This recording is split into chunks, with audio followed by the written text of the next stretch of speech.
Hello! Welcome to the first event of Cannes Festival 2021. Cannes Chinese Arts Now. We produce and present the best contemporary cross-art works created by British Chinese artists. We are very excited that this year we gather more than 60 leading artists and will share you their works online from today until 30th of April. I really hope our life after 30th of April will be different from now, where we can finally meet in person instead of on the screen. But for now, we will share you our artists' brilliant and innovative approaches online and hope that will keep us connected throughout this difficult time. Tonight, we are going to present Chang and Eng and Me by Tobi Poster-Su, which is a part of Cannes Digital Commissions. We started calling out for digital commission last April at the beginning of the pandemic time. And we are overwhelmed by the creativity and the quality of the works created by the selected artists. You can see all of those brilliant works at Cannes website. Tobi has spent most of his life with a weird, romanticized, and probably quite Orientalist image of the death of Chang and Eng Bunker, the original Siamese twins, in the back of his mind. Using puppetry, music, and striptease, this is a show about diaspora, assimilation, and siblinghood. We are now going to play the film, which is about 15 minutes long. Following the film, we will have Tobi with other panelists exploring further about creating biographical and autobiographical works.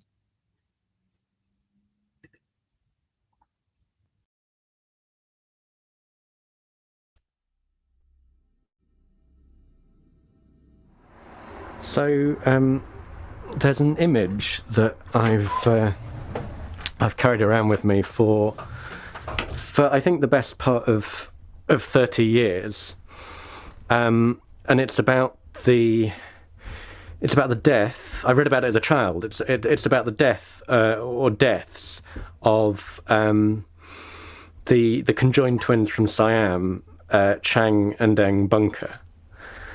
So part of the show is about my recollection of this thing, which I have very specific recollections, and I have sort of I have words and I have images, and I'm not going to say anything else because I'm really interested in what do you tell me about what you know about the twins and about Chang. Well, so I think they're the origin of the term Siamese twins because they were Siamese. I think I remember them as being called Chang and Ang rather than Chang and Eng, but I'm prepared to admit that might be my misremembering. I think we knew really about them from the Guinness Book of Records of our youth, which might have been like a sort of 1980s, like 1980-ish Guinness Book of Records that we had, because it was probably old when we got it. I think that they were in there as a kind of like curiosity. I don't think they were like a record of anything necessarily, but like I think there was a bit about Siamese twins. I think there might have been a picture of them, and they might have been like a sort of etching type picture of them, like outside, like in a garden or something, but that might not be a thing. I think that, or maybe I just created that. Anyway, I think that there was definitely description, a sort of eyewitness description, contemporary description of how after the one twin died, the other one carried the body like around the sort of like castle grounds, maybe like moaning piteously as he, carried around the corpse of his brother. And I feel like he only lasted a day or a few days maybe after that. So yeah, that's what I think I remember.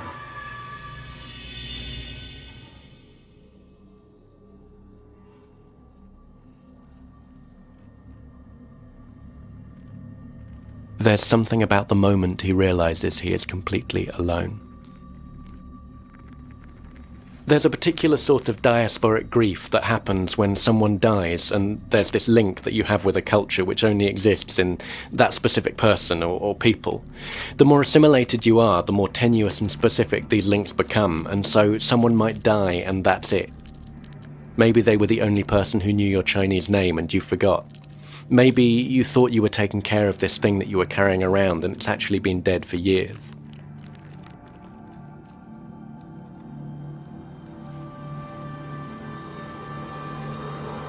They tumble past the screen and suddenly they're here, in the bright stage lighting, brawling across space and time to land in sawdust at our feet, as he punches him and he punches him and they feel each other's pain. These brothers, joined by flesh and trafficked across oceans by their buyer, trafficked across time and space and meaning by Tobi Poster-Su, with clay, with words and with gigabytes of data. Zoom. Google Drive, iMovie, Zoom again, but it's the audio recorder this time, plugged into GarageBand, on a laptop appropriated from a university, with funds appropriated from Chinese Arts Now and Yellow, now New Earth, to appropriate the lives of the Chinese twins from Siam, now Thailand. Brother punches brother. Damage is done, and as far as the audience know, this is all part of the act.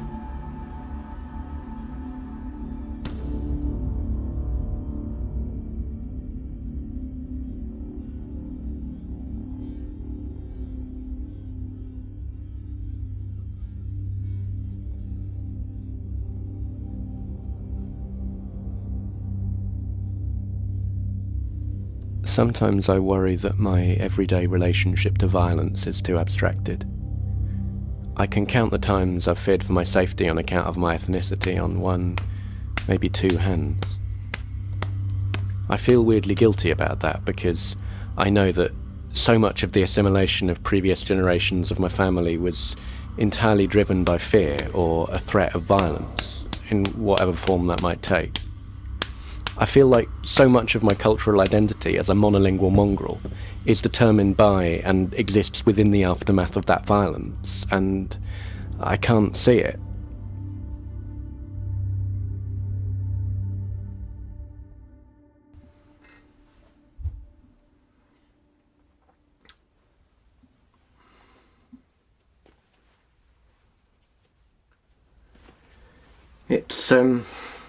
It's impossible to read an account of the brothers' lives, however short, that doesn't fairly quickly get to the mechanics of their fucking.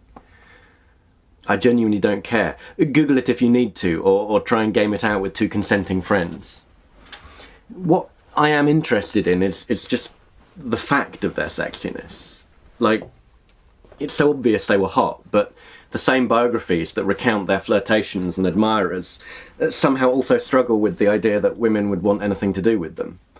Like, just the fact of them as physically different East Asian men and all of the sort of cultural values that we project onto those identities. Like, it somehow cancels out the fact that they were, I think this is quite obvious, they were stone cold hotties.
One brother died several hours before the other. Both me and my brother remember vividly reading that the surviving brother had dragged his dead twin about the grounds, weeping piteously. I am unable to find an account that matches this anywhere, but this is the image that stays with me. He sits on a bench beneath a cherry tree, cradling the body of his brother. He cries softly and with tremendous dignity. The blossoms fall across them both as little by little the various parts of him become cold. I want to call my brother and ask him how he pictured it. I know now that when a body or bodies have two hearts, both of those hearts are necessary. So when your heart pumps blood into your brother's body, there needs to be a heart there to pump it back. Would it be trite to say that the surviving twin died of a broken heart? Would it be truer to say that he died of his brother's broken heart? I did not used to imagine that the process would have hurt physically, but it probably did. I did not imagine them in bed in a southern plantation house, but they probably were. I did not realize that my memory was conflating an image of them with an image of my grandmother in a garden in China. Chang and Eng travelled the world, but they never returned to Siam.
Chang and Eng's liver is in the Mutter Museum in Philadelphia. I was going to go and see it with my brother when I went to the US for his wedding, but COVID put paid to that. It's hard to imagine seeing their liver would have given me any massive insights into their story, to be honest.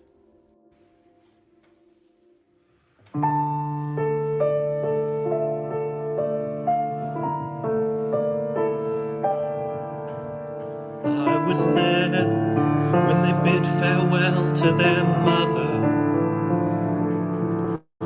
I was there when they travelled, fought and cared for one another. I was there as they told their story, as they pledged their allegiance to old glory. I was there till they cut me out and put me in a jar.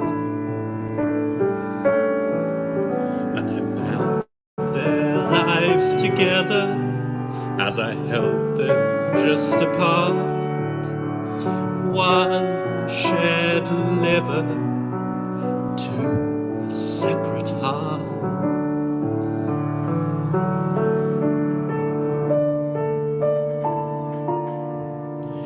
Now I'm here in a jar in the Mutter Museum. Now I'm here. And there's also some plaster casts if you'd like to see them. 'Cause they couldn't let those brothers be. They returned the bodies but held on to me. They wouldn't let the family keep their patriarchs intact. And I bound their lives together as I held them just apart. One shared liver, two separate hearts.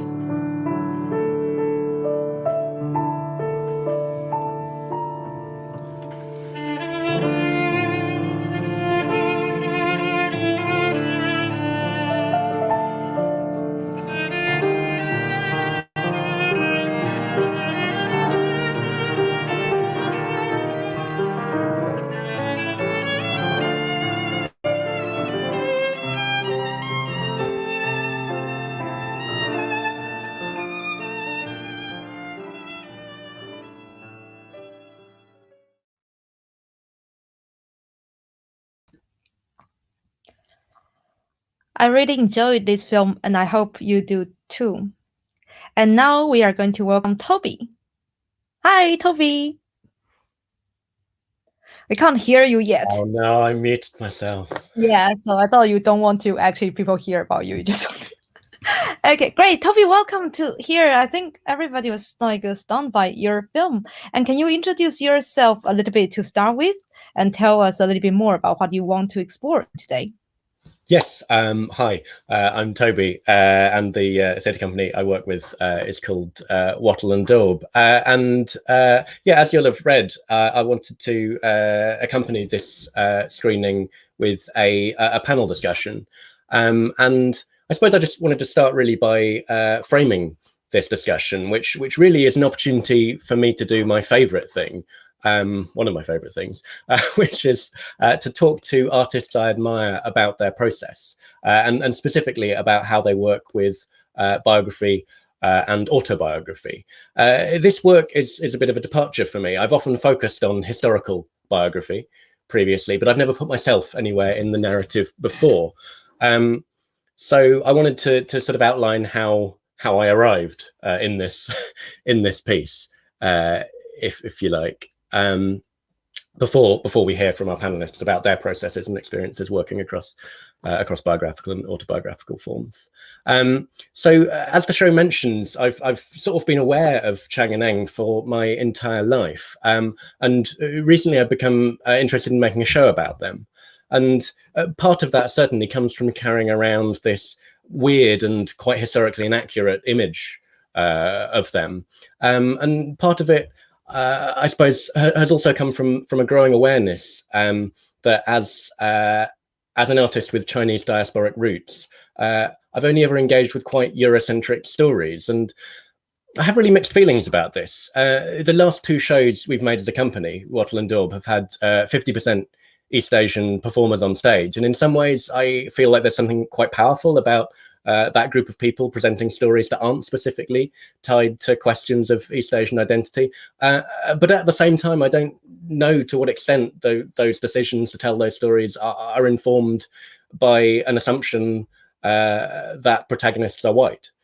And as a mixed race diasporic person with all the questions and anxieties about my own identity that I live with, there was something interesting to me about Chang and Eng specifically, as these figures who very much existed in the space between different cultures and identities. They were born to an immigrant Chinese community in Siam, and they were trafficked to the US, where they occupied all of these weird liminal spaces of identity. And, you know, alongside that fascination, there's something for me, I think, as a performer of visibly East Asian heritage, which is really something I didn't see a lot of on stage growing up. In fact, I was thinking about this the other day. Of performances that I saw that featured Chinese or East Asian characters, they were almost invariably played by puppets, by objects, or by white actors. And where they were played by puppets, the puppeteers were usually white. So I was interested in Chang and Eng's status as maybe the first East and Southeast Asian performers to make it big in the West. That was fascinating to me. All that said, when I actually started writing the piece, what I was most struck by was the extent to which I would actually never know or understand Chang and Eng. You know, whatever minor affinities I might have felt, I was, if you like, I was struck by the sort of arrogance of me taking these incredibly complex real people and their stories and kind of appropriating them to try and make art. Yeah, I think about this a lot, not just with Chang and Eng, but with real life figures in general who I've made work about. As a puppeteer, it can often feel a bit, and if you'll forgive the image, it can often feel a bit like I've dug up the bodies of the people whose lives I'm exploring, and I'm sort of throwing them about in the service of making a piece of theatre. And, you know, with all of that, I still felt there was something really valuable in the attempt to engage with the story and what it meant to me. It's just that it felt very important to position myself within the performance, to be kind of honest about where I sat within it, both in terms of how I relate to the story and also in terms of the ways that I never can and never will be able to relate to the story, this kind of unknowable element. And, you know, I should say this is a sort of short version of what will hopefully ultimately take the form of a full-length live performance. And in a way, it feels like in this, you know, in this short piece, you know, what I've attempted to do is kind of work out the relationship between me and Chang and Eng, and you know, I hope kind of going forwards I would be able to spend more time with their story and maybe spend more time with my own. But certainly, it felt like I had to start in this place in order to tell their story in a way that wasn't disingenuous. So with all of these questions about, you know, about this strain, you know, this kind of crossover between their biographies and my autobiography, I was really interested in speaking to other artists who kind of work in that sort of rich territory. Thank you, Tobi. I particularly like what you say, kind of like you want to be like honest to your work on creating the work, and then it's great. Like today we have like a panelist kind of like all have experience on creating biographical and autobiographical work, and so we'd like to welcome them to join us. And to start with, I'd like to welcome Jennifer Tan. And Jennifer, can you tell us a little bit about yourself and also how your works engage biography and autobiography? Sure. Hi, Anting, and thanks for having me here as well. Thanks, Toby. Yeah, my name's Jen Tang. I'm an independent theatre maker and stage director, although currently I'm the Genesis Fellow and Associate Director at the Young Vic. And I think a lot of my work focuses or explores the theme of identity. And whether or not that's work that's been written by someone else or work that I've originated, identity has always kind of sat as a central theme throughout all of those pieces. And it was in 2019, in a work called Ghost Girl that was also co-commissioned by Can. Thank you, Antin. Through the development of that work, which didn't start out as an autobiographical piece, it eventually did use my story at the centre of it to explore this theme of identity. And that work originally started its life as a verbatim project, and it used testimonials. So it started out as biography, I guess, but actually what we realised through the making of that work was that my story, and Toby, it was really interesting what you were saying there about the spaces that sit between my story of being born to Cantonese parents but raised by a white British family. That was very much about the identity that sits between racial and cultural heritage. So yeah, that's specifically my experience of autobiographical work. It was an uncomfortable experience at times, but I guess one thing I have learned is that, you know, as artists, we make our work and we view the world through the lens of our experience. So I'm really interested in the idea that in some respects, all of our work is autobiographical in some ways.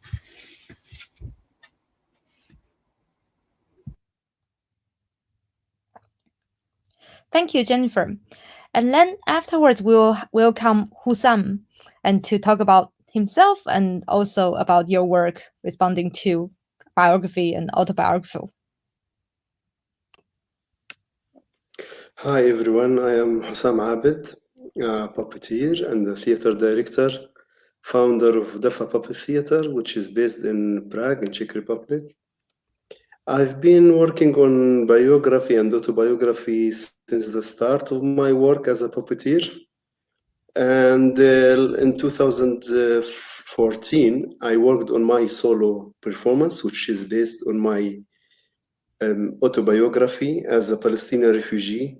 I've been born in a refugee camp, and my family or my ancestors, they are coming from small village from Palestine, and they passed through this journey of, or this forced immigration, let's call it, or evacuation.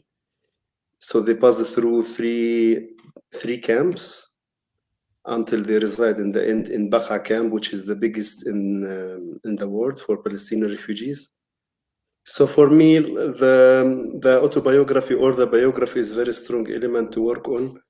I work a lot on themes connected to home or exile, identity. This is very, very strong in my work. Like these themes, you can find them all the time. And also the visibility. This is something I'm really interested in, the idea of how to, as an individual or as a refugee, how to become visible. Because my feeling that as Palestinian, as collective, we are pushed to the edge of our humanity, and we are not perceived as humans even. So we are less than humans, and this is justify for me the use of objects, which is, I will speak about it later.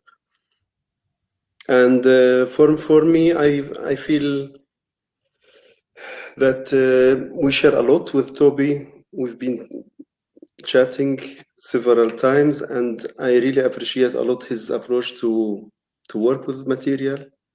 It's in a way, it's very, very interesting approach, very delicate, very sensitive. It can be also brutal, but it's powerful, and I can see also the comments from people who are watching now. It's very exciting. I've been working a lot with refugee communities. In the beginning, I was saying that I would really love to hear their stories as human beings, but and somehow I have also doubts about this idea that maybe it's not needed to share all the stories all the time. So I would speak in more in details when we come on this point. But for me, it's very, very important, the idea of how to approach the personal story within the historical context. I'm very interested how people can be, that each individual story is a microcosm for bigger story. So through this tiny story, you can see the big happenings that crash the people's life. And this is for me interesting, why this biography should be told, or this autobiography should be told. Yeah. And thank you for inviting me to be on the panel. Great. We'll hear more conversation between you and Tobi. Yeah. And so the next one is Martin. And welcome, Martin. And can you tell us a bit about yourself and your biographical and autobiographical works? Yeah, thanks so much for having me, and thanks for inviting me, Tobi, and the beautiful film that you just showed. I really loved it. So all of my work comes out of my own experience as somebody with cystic fibrosis. So it's a CF, cystic fibrosis, genetic disease, which you're born with, and there's a very short life expectancy. And I already surpassed the average life expectancy for someone with cystic fibrosis. But I often say that my work isn't really autobiographical because it doesn't deal with narrative. You never really find out anything about me or my life from seeing the work. But what it does do is works with the sort of physiology and the sick body. So it explores through performance art practices, particularly action-based work and endurance-based performances, usually making work over long durations where the audience can come and go as they want. And over those durations, sickness kind of reveals itself. So the main kind of thing in cystic fibrosis is that a lot of your vital organs get blocked with mucus. And so I work with the physical mucus, coughing, bringing up the mucus and working with it as a material.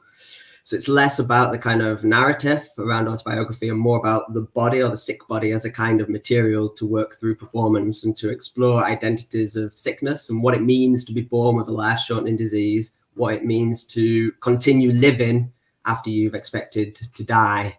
And so for me, after arriving at that point a few years ago, the average life expectancy of someone who was born when I was 30. So after surpassing that a few years ago, it became this idea of the zombie became a really prevalent thing in my work. Like, what is it to think about an identity beyond where you're expected to live? So I started to conceptualize this time as a sort of zombie time where life and death met each other or existed in the body in a different kind of way. So that my dealing with autobiography is that. And I think there's one other sort of component that I just wanted to mention here around the idea of biographies. So one of the sort of big lineages of sickness in performance art and live art practices, one of the figures is Bob Flanagan, who died from cystic fibrosis in 1996. He was an LA-based artist.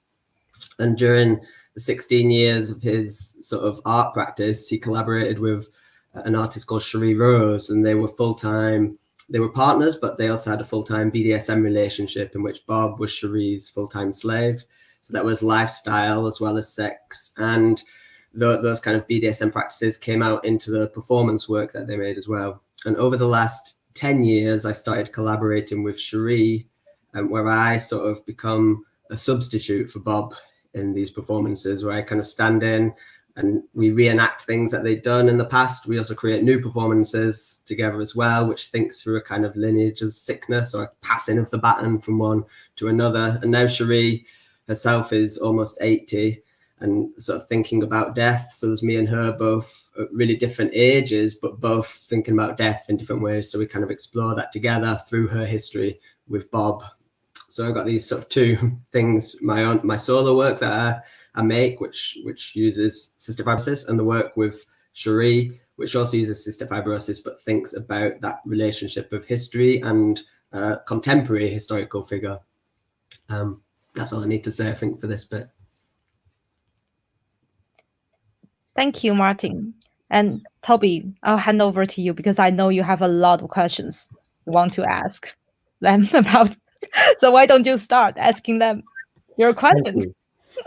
Thank you, Anthony. Absolutely. I mean, to be honest, I have tens, if not hundreds, of questions that I would like to ask each of you, but I'll try and start with just one question to each of you, just as a starting point, and we'll see what we have time for.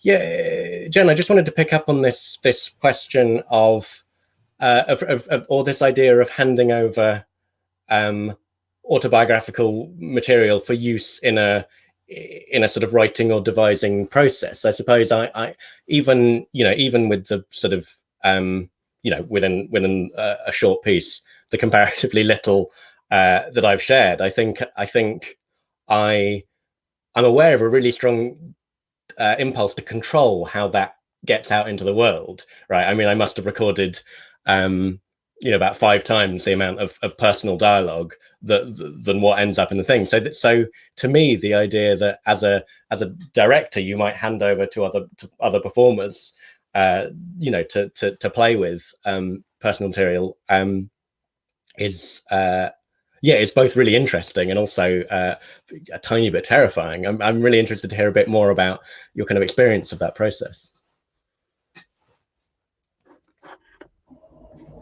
Hi. It's interesting. I guess it was a really reluctant move for me in the first place to make it an autobiographical piece, and I think the shift came, let me backtrack. The reason why it became autobiographical is that we were trying to find a narrative thread that held lots of verbatim material together, or not even a narrative thread, but something to hang it off. And then an actor in one of my R&Ds really helpful. We were listening to hours and hours of these tapes. And an actor in one of the R&Ds very helpfully said, well, actually, Jen, the thing that holds us all together is the fact that you preface each of your interviews with your own story. And so the common theme is your voice and your story. And I was like, oh crap, that's brilliant, but really not helpful in some ways. Once you kind of hear that, you're like, okay, yeah, I do get that. And I think because my story really captured one of the main themes was this idea of British Chineseness, the British Chinese identity. What is that? Can it exist? And because my story is one of being born to Cantonese parents but raised by a white British family, the idea of Britishness and Chineseness rubbing up against each other became kind of manifest in a really human way. And the shift for me came when I started thinking about the people involved in my life who would have to be featured in the work, not as people, but as symbols of culture, as manifestations of identity. And when I kind of got away from them being people and more like mouthpieces, as it were, then it became really simple for me to just go, do you know what, do what you want. You can layer what you need on these people. And that was the big shift for me. But the idea of putting myself, I think also what's really interesting, Tobi, is that you perform in your work and I don't perform in my work. And I think that's also like a kind of sticky place where, what happens when you see a representation of yourself on stage? It's feels like a slightly different space than when you're performing in it yourself. But I'm not a performer. But again, I think there's something happens there, which is it becomes one removed. It becomes something that you can kind of look at as a character. And so fictionalizing in my head everything became really helpful. But there was a very long process of trying to get over the ickiness of feeling like my story was worthy of that time and space. And I think that was one of the biggest hurdles. Yeah, I thought that's I mean, it's certainly something I relate to in terms of this idea, in terms of this reluctance to place one's own story anywhere in front of an audience, but because that, absolutely.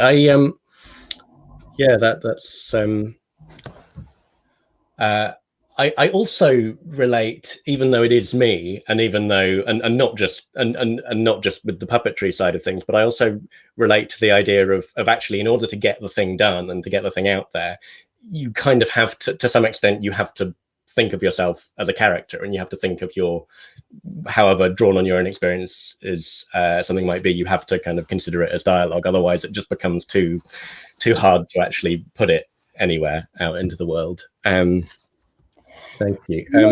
And just to say as well, I think like in terms of coming, I'm just trying to think like what made it easier or what helped it overcome that hurdle. And the reason why that work came into being in the very, very early days was because I felt that there were very few stories of British Chineseness. We were being told stories of Chinese narratives that were set in China or set abroad in America. And while it was great to see those stories on our stages, I always felt there was a gap where the British Chinese story wasn't being told. So there was a time when I was like, do you know what, I feel like maybe this just shouldn't be made. But then actually in kind of wanting that desire for British Chinese to take space.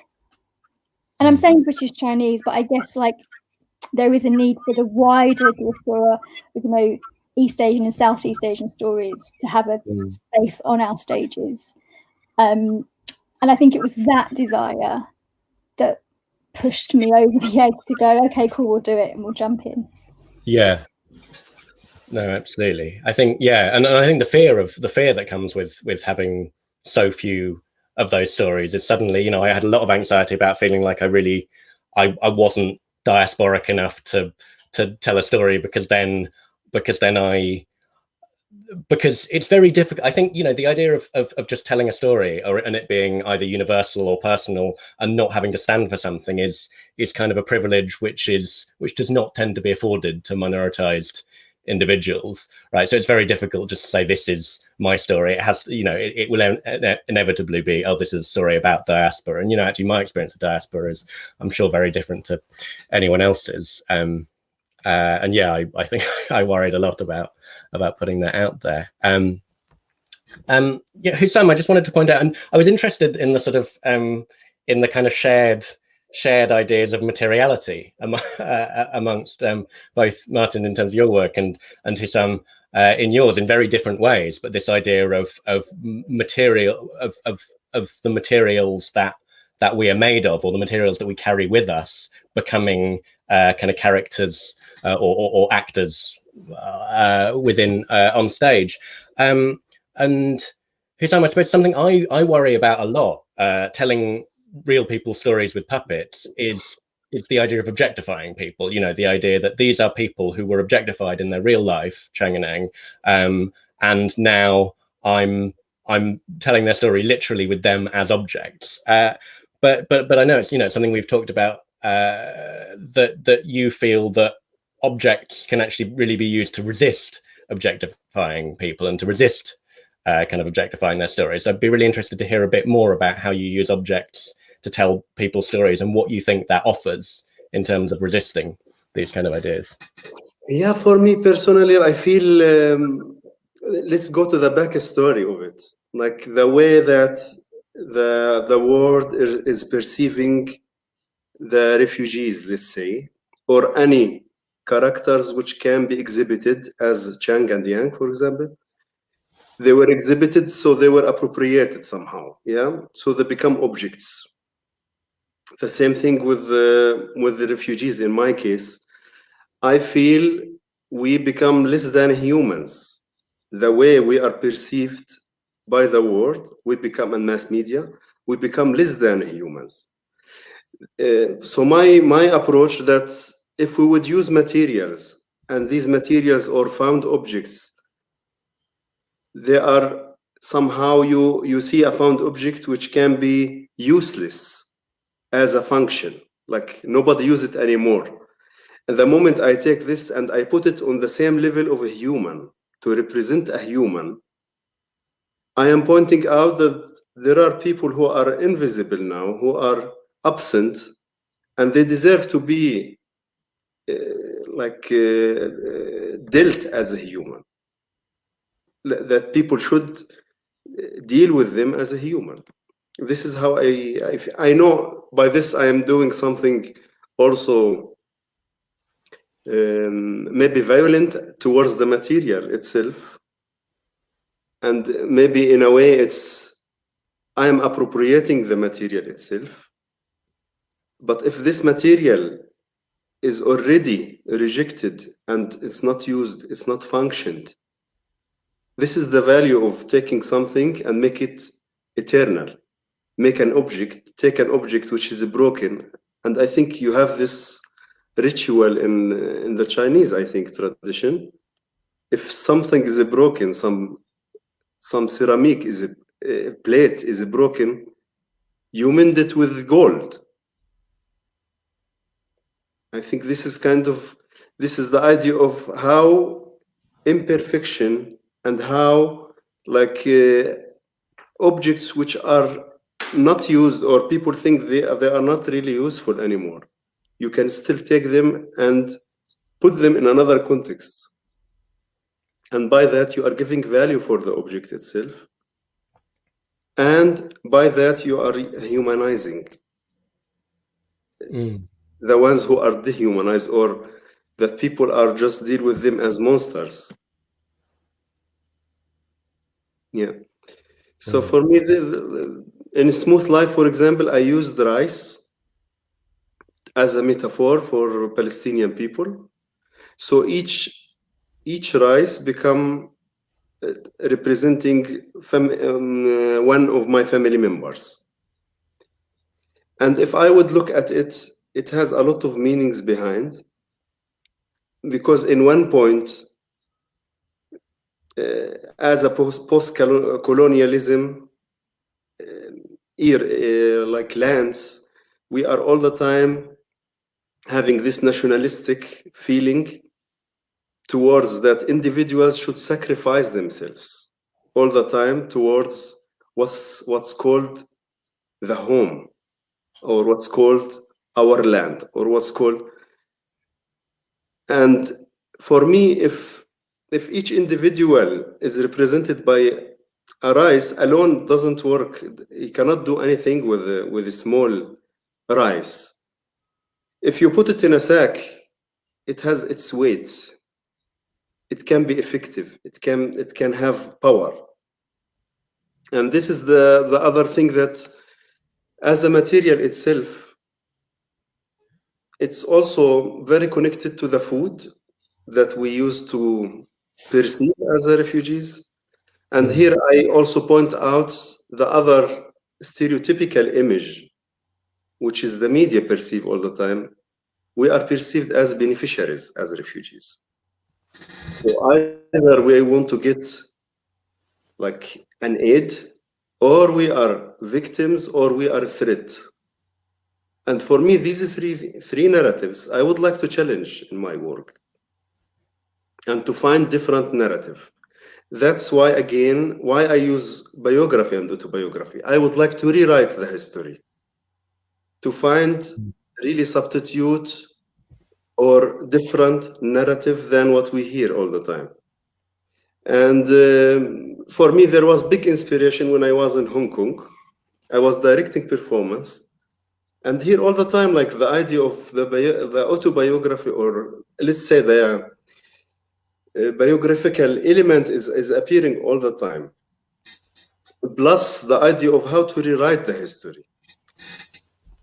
There was one exhibition in Hong Kong, and it was called Opera of Animals. And part of the exhibition, it was dedicated to speak about one festival in Uruguay, where every year they have a ritual of dance fight between two actors. They are not wearing any masks, just maybe random clothes, and one of them symbolizing bull and the other symbolizing jaguar. So the jaguar as a metaphor or symbol for the Aboriginal people, and the bull for the Spanish colonization. And every year there's different ending for the fight. So in a way, for me, this was big inspiration to think about the idea of how we can really trick our memory, how we can find, we can, through the imagination, build this, how to rewrite the history, how to really go back and fix the history somehow, you know. In our imagination, we can do a lot. And that's why also I like a lot how you approach this story and how you make it your own personal story. Because for me, like, theater is a subjective experience. Anything I do is very personal. I cannot just do things without having personal interest in them. The same as Jennifer said. You put your voice in what you are doing. Even if you are not on the stage, but you are there already, like with your thoughts, with your ideas, with your vision. So definitely it's very personal. Yeah.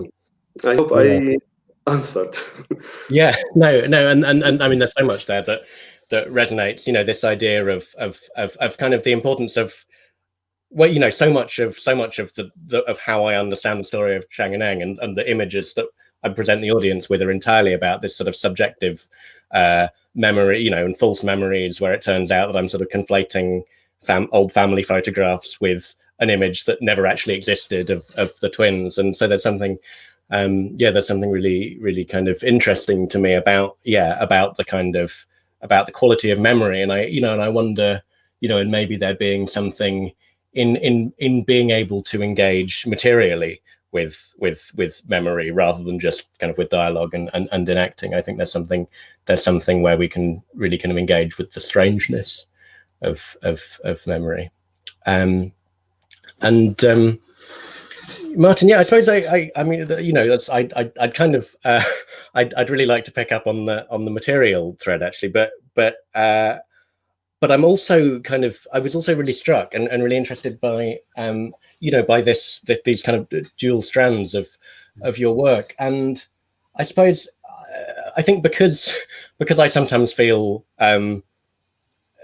you know, I sometimes feel so worried about the various layers of responsibility to my own story, to other people's stories, that I feel almost like I can't, like I struggle to, you know, sometimes I feel quite hemmed in by it. I was really interested in, you know, what your experiences are with the various levels of responsibility that you feel, you know, when, for example, you're dealing directly with your own life, you know, not necessarily in a narrative sense, versus how you might, what responsibility, or if there's any difference in the responsibility that you might feel when engaging with kind of historical practices of Bob Flanagan in a way that feels sort of in a strange way biographical.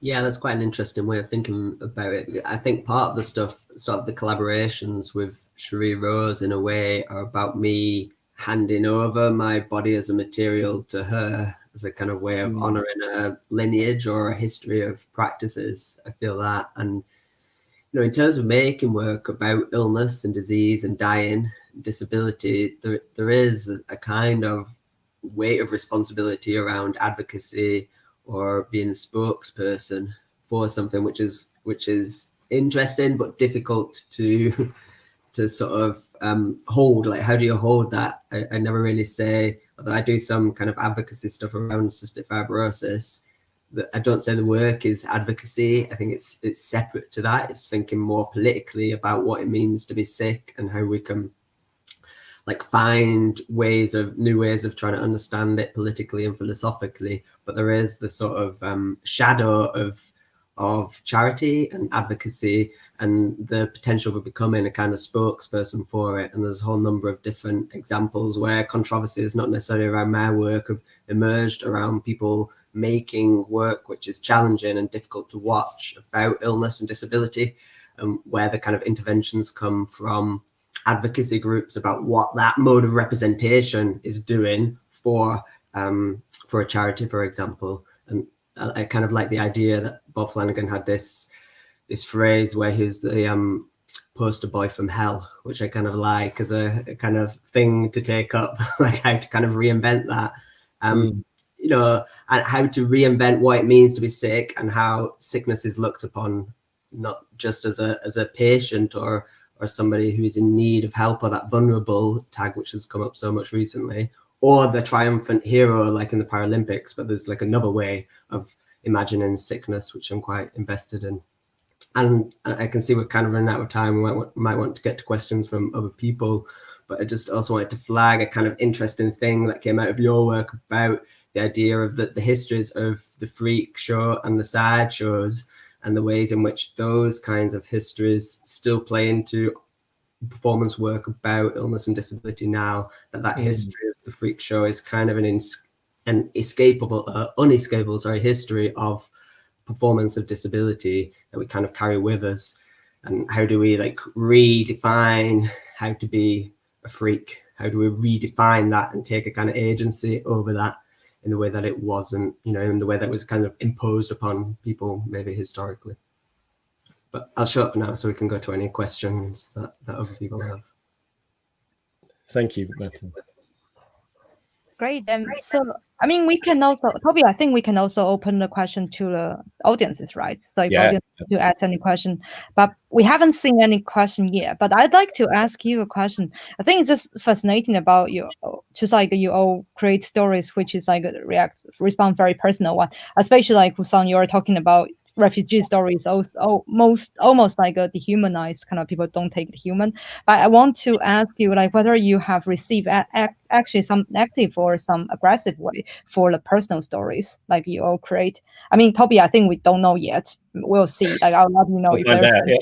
I'll let you know. Like, so But I wonder for Jennifer, Husam, and Martin, have you received any kind of a negative or aggressive way?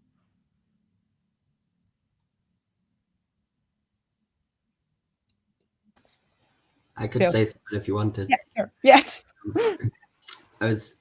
I think there is a big history of work around illness that has received kind of aggression towards it. So a famous example was Bill T. Jones's dance work in the 90s, where a reviewer for the New Yorker refused to review the work and instead wrote a non-review where they said that the work was simply victim art because it was telling the stories of sick and dying people, and it was unable to ever be anything else but than victim art. So I think that's something that often those of us with illness making this kind of work rally against and make work that kind of resists those sorts of politics. And because the work I make is quite difficult, often I have had people who struggle to be in the space with it, who don't necessarily want to see illness represented in that way. So I don't really have specific examples for you from my own work, but it's something where I've had those kinds of reactions to the practice quite often, actually.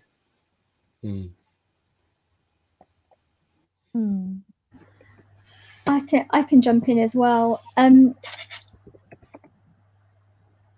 I found that not necessarily aggressive, but the feedback that came back from Ghost Girl was that if you were from a minority community, the narrative or the themes of the narrative really landed. I think the piece was kind of a little bit kaleidoscopic anyway. It wasn't kind of it had a narrative, but it was a little bit more slippery than that. And we found that actually those people that weren't from minority communities, primarily white audiences, really struggled with the piece. They didn't quite know what to do with it, because deliberately it kind of left gaps for people to kind of fill in for themselves. And maybe that wasn't done well enough. And maybe there weren't enough footholds for people who may not have some of that own information, their own autobiographical information to fill in. And maybe we should have done that a bit better. But actually that was the overwhelming kind of negativity, was those from non-minority audiences just didn't quite know what to do with it. That's really interesting that you say that, because one of the things that me and the director I was working with, Tanuja Amarasuriya, were talking about actually was this frustration with work about identity that seems to speak exclusively on the assumption that the audience is white, and kind of looking at how we might seek to step outside of that kind of paradigm, which feels like a very kind of familiar one. So it's interesting to hear what happens if you might do so, I suppose. Yeah, actually, I agree with you, Tobi, and also Jenny, in what you said, because for me also it's about what kind of audience you are addressing your performance for. My personal story, there are thousands of stories like this story. I've been, like when I did it in Jordan, the audience were divided in between. Some people didn't know, why am I doing this? So for them, they wanted to hear something more nationalistic and more propaganda, which I avoid. I don't do propaganda in my work. So the audience were kind of divided. The other experience, which was like, I would not say maybe negative or aggressive. I'm not sure if it's aggressive or negative. But what happened that for the first time, I had younger guy in the audience, my performance for adults. And one guy, he was maybe 14, 15 years old. I am performing for 8 people. It's very intimate. I'm cooking during performance, and I'm sharing with people my story around the table. So the distance is so close that this young guy, he couldn't handle the story somehow. It was in Romania. I was performing in Romania. So he started to look around, and he was really, he felt it was heavy for him. And by that, he really blocked me. So I couldn't do the I did everything mechanical until the end of the performance because I was thinking about him in this moment. And after the performance, I asked him, what's wrong with you? What happened? He said, yeah, it was for me too much. It was a lot to handle. So in a way, for me, actually, all theater creation is built on violence and built on aggression in a way. It's aggressive act because in a way, the moment we decide to put things on the stage, we are avoiding other things to come alive. We are killing ideas, actually. We shoot ideas because we want we filter. We put things what we want to show for public. And by this, we are doing violence acts somehow. And for me, the aggressive in this performance, because there is aggression, I'm showing what we call Nakba, the Palestinian Nakba, the catastrophe in 1948. From my point of view, it's my truth. There was an aggression towards my people that make them flee their lands. And I'm doing the action on the rice with my fists. So I'm hitting the rice. In this moment, I'm doing this violence on myself, on the material, and on the audience. So there are 3 acts of violence. And the audience can also, in response, they can say that this was totally uncomfortable for us.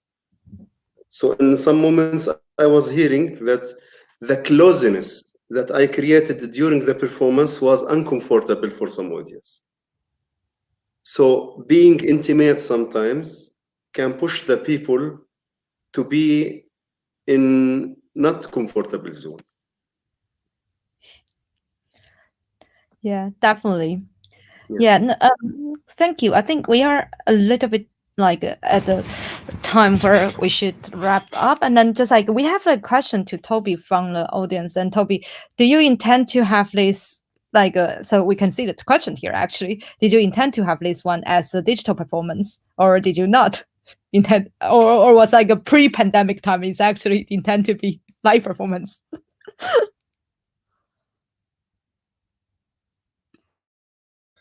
God, I've done it again, haven't I? It was on me. But a really good question. And yeah, so to be honest, it was entirely the product of the pandemic. I not only did I initially intend to develop it as a live performance, but even once I started working with this commission as a digital commission, I basically just wanted to make an hour-long live performance and point a camera at it and then give it to give it to Can.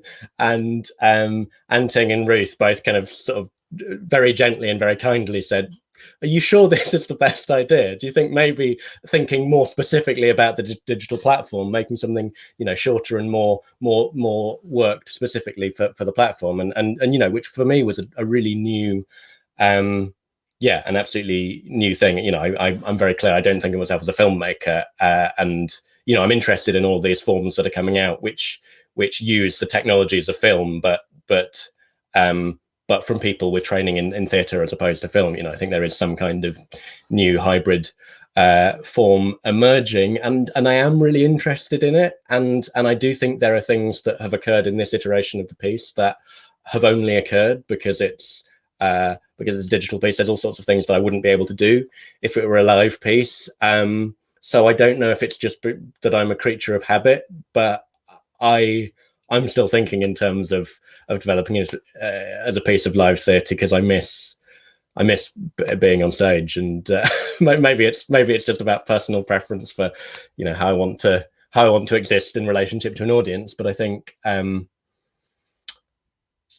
don't know though. I mean, I think I haven't figured out what this, I've just finished making this, and I haven't, until I put something in front of an audience, I never know what it is. So it could be that shifts and that changes as the piece continues to develop.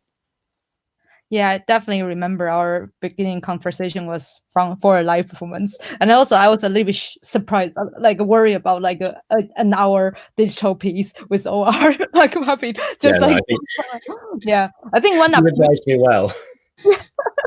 one opportunity about digital platform is like how we create work for this. So like I think you've done such a good job, like by cutting 1 hour to like 30 minutes, but also a great, wonderful quality work. Yeah, we have like some more questions. So like so yeah, so it's brilliant. It shows like the question here, so everybody can see it actually. So other Frank comments that self-narrative self-illness help those who are ill to tell their own stories. Does a panel think their works of autobiography do the same for other forms of identity? Anybody want to answer?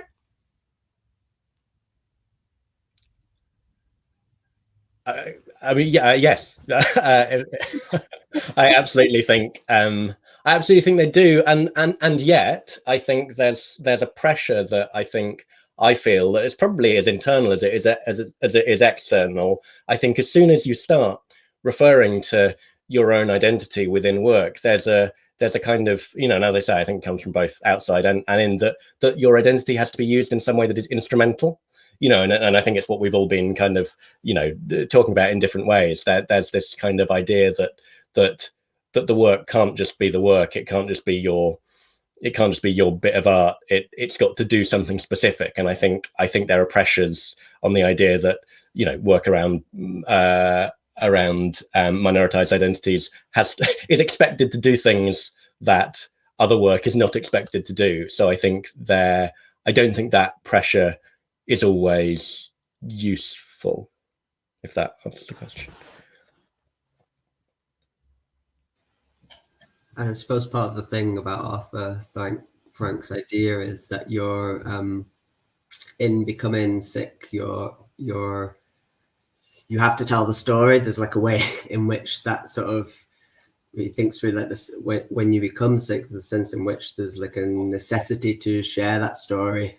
It becomes like part of the sort of storytelling role of the sick person, which is quite interesting and maybe doesn't translate as well to, other forms of identity. But, from my perspective of making work about sickness, there does seem to be something quite interesting in like the role of the sick person as storyteller or gatherer of other people's stories as well.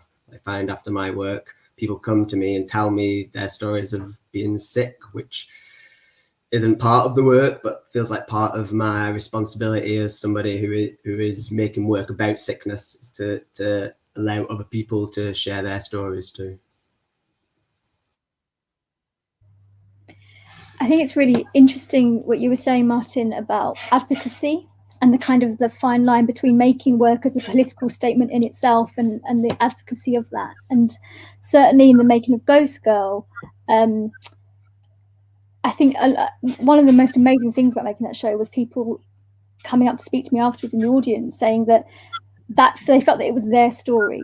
And of course, I had a really specific experience, but that feeling of being caught between two cultures, I think, is a very kind of widely felt diasporic, but also for all of us, maybe, who are struggling with different identities. And there was something about the permission, or something about seeing that story put on the stage in front of them, that audiences felt, oh, wow, okay, so maybe my story does have value. Maybe my story does deserve to be told. And I think it can offer a moment of permission or a visibility of being seen. I think it's really interesting what was being talked about earlier about that kind of idea of visibility in terms of migrant and immigrant stories. And so, yeah, I think that would be my experience of that, is permissiveness. Yeah, for me, I feel there is something about biography which is very complex. The idea of the cruelty of relations, which is really human. In the essence of it is very human, which is very universal. So it can touch anybody. And people can find their own associations and their own connection to what you do. So for me, when you put a biography, it's already multi-layered, because it carry a lot of levels, and you open a really wide space for audience to connect as they wish with the piece, without pushing towards one direction. And for example, one of my teachers from Slovakia, after the performance, she said, I faced the same with my father. For her, she saw the performance as a father-son relation. In Norway, they were very interested in the political background and what happened in 1948. So they were really asking about the situation.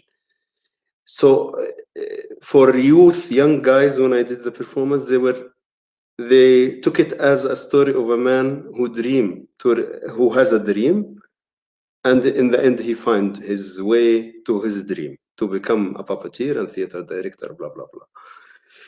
Because they were like in the age of their identity start to shape towards to which direction we want to go in life. So they could really connect to this part of the story. So in a way, for me, this is what I feel about the biography, that it can really give multi possibilities for audience to find their own associations and connections. Yeah. Thank you. And so we have a last question from the audience. So they would like to hear your thoughts on subjectivity in the sense that working both with autobiography and others' biographies. I imagine blurs of solidifications and individual subject formations. Tobi, would you like to answer? Yes. Quite a difficult one. So like, I'm just trying to work out what aubers refers to, Okay. which I assume is a typo. Or if not a typo, then terminology I'm not familiar with. But I suppose I think that there's something. I think, well, and I might not be answering the question at all, but for me, there's something about, there's something about the act of writing and making work where it's incredibly subjective, and yet often I think there's an authorial voice that kind of tries to hide or is sometimes expected to hide the subjectivity.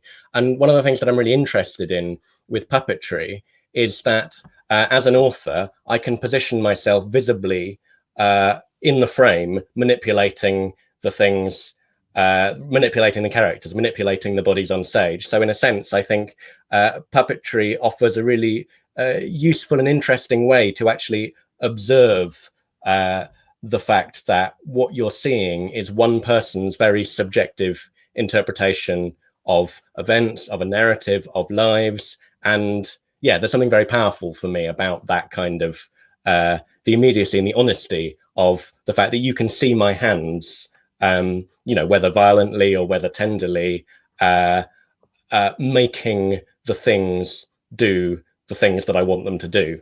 And yeah, I've kind of always been fascinated by what puppetry offers in that respect. Again, coming back to this idea of being honest about one's own position in the work. I don't know if that answered the question. Anybody else, like from the panelists?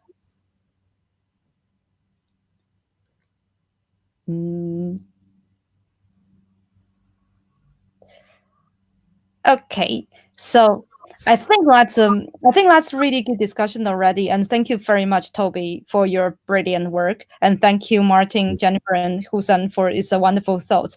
And yeah, so I want you so much to work as well. So, yeah, and also I like to thank like New York Theater, like they co-commissioned for this work, like for Tobi's work and Chang and Eng and me.